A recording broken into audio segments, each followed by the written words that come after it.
తెలంగాణ జాగృతి ఆధ్వర్యంలో ఈరోజు సోమాజిగూడ ప్రెస్ క్లబ్లో ముంపు గోడుపై సమావేశం అయితే నిర్వహించారు.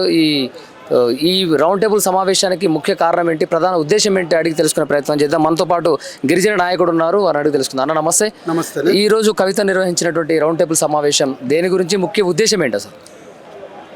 ఉమ్మడి ఖమ్మం జిల్లా, ఈనాటి భద్రాద్రి కొత్తగూడెం జిల్లాలో ఉండబడినటువంటి ఒక 5 గ్రామ పంచాయతీలు, మా గిరిజన గ్రామాలతో పాటు మిగతా అనేక వర్గాలు కూడా కలిసి ఉన్నటువంటి ఆ ప్రాంతాలని ఆంధ్రాలో విలీనమైనవి. అక్కడ ఇబ్బందికర పరిస్థితి ఏంటంటే, మేము మా బిడ్డలు స్థానికతను కోల్పోతూ ఉన్నారు. ఆ భద్రాచలం ప్రాంతంలో రోడ్డుకి అవతల తెలంగాణ, రోడ్డు అవతల ఆంధ్ర. ఈ చదువుకునేటటువంటి పిల్లల పాఠశాల తెలంగాణలో ఉంటుంది, మేము నివసించేటటువంటి ఇళ్ళు ఆంధ్రలో ఉంటాయి.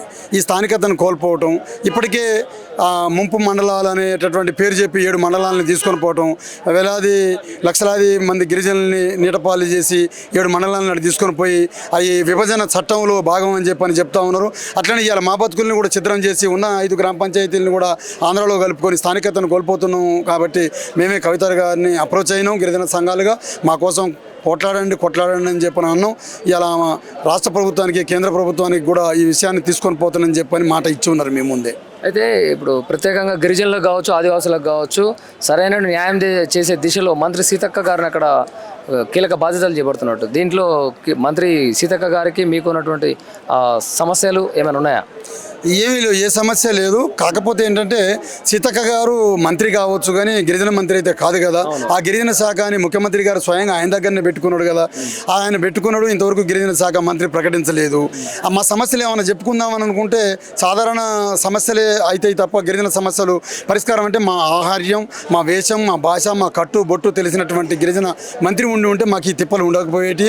కాబట్టి కవితక్క గారు ఇప్పటికే ముఖ్యమంత్రి గారికి కూడా మనం మాట్లాడదాం, చెప్దాం. రేపు 25వ తారీఖు నాడు 4 రాష్ట్రాల ముఖ్యమంత్రులతో కలిసి కేంద్రంలో ఉండబడేటటువంటి ప్రధానమంత్రి గారు మాట్లాడుతారన్నప్పుడు ఈ గిరిజన ఇష్యూలు ఏదైతే 5 గ్రామ పంచాయతీలు పిసుకలపాడు, పురుషోత్తనపట్నం, గుండాల, ఈ కన్నాయిగూడెం, ఈ 5 గ్రామ పంచాయతీల విషయాన్ని కూడా ఇటు తీసుకొచ్చే దాంట్లో భాగంగా మాట్లాడమని చెప్పని రాష్ట్ర ముఖ్యమంత్రి గారికి కూడా సూచించడం జరిగింది. అట్లనే మేము కూడా కలుస్తాం, లెటర్లు ఇస్తాం. ఖచ్చితంగా మా వైపున కొట్లాడి మా ప్రాంతాలని మాకు దక్కించేటటువంటి దాంట్లో భాగంగా కవిత గారు ఉంటారని చెప్పని భావించి, ఆశించి వారిని అప్రోచ్ అవ్వడం జరిగింది.